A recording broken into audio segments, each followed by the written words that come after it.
Courte distance mais gros suspense. La dernière étape de cette 6e édition a beau être la plus courte, 145 km, tous les maillots distinctifs peuvent encore changer d'épaule.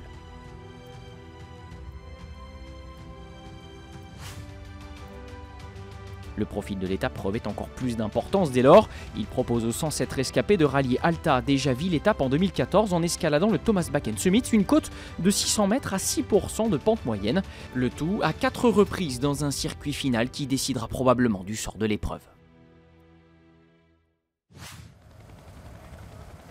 Les éléments corsent un peu la donne, 10 degrés au thermomètre, 25 km au devant aux 3/4 face et une légère pluie accompagnent 12 coureurs qui ont choisi de se faire la belle en début d'étape. 2 équipes sont représentées à l'avant par 2 coureurs, la Dimension Data ainsi que les Belges de WB Aquaprotec Véran Classique. Le Portugais Thiago Machado ainsi que le rouleur de la Cofidis Cyril Lemoine sont également présents dans une échappée qui va voir son avance culminer à 3 minutes 28 à mi-course sur un peloton emmené par les Astana du leader Sergei Chernetsky.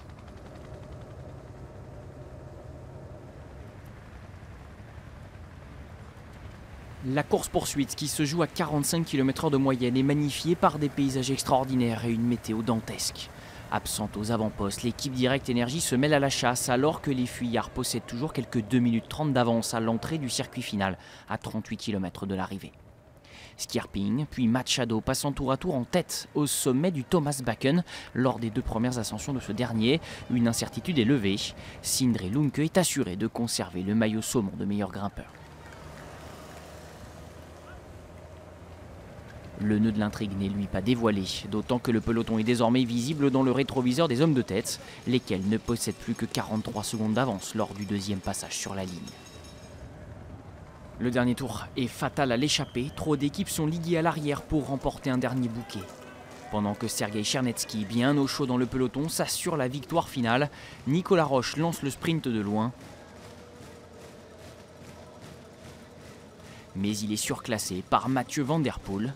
Déjà souverain jeudi dans une autre arrivée en bosse, le champion des Pays-Bas remporte avec classe un 2e succès d'étape devant le local Sander Enger.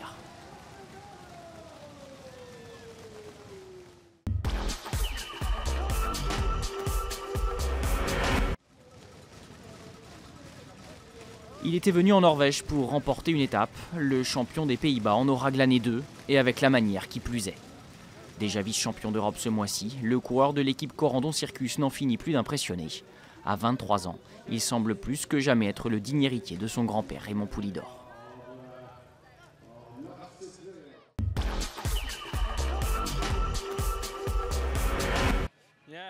C'est super de rallier l'arrivée avec l'équipe au complet.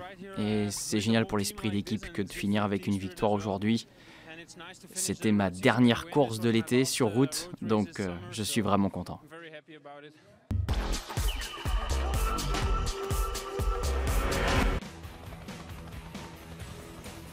3 sur 4 pour les Belges de Corendon Circus qui remportent un 3e bouquet avec le doublé de Van Der Poel ajouté au succès samedi de Tupalik.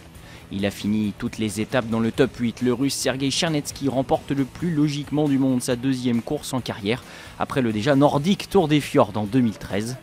2e du général, Markus Ulgaard incarne la relève norvégienne en glanant le classement de meilleur jeune. Un autre Norvégien, Sindre Lunke, s'invite sur le podium en qualité de meilleur grimpeur. Enfin, le dernier maillot distinctif est remis à Mathieu Van Der Poel et ses 2 victoires d'étape. Ça valait bien, un maillot vert.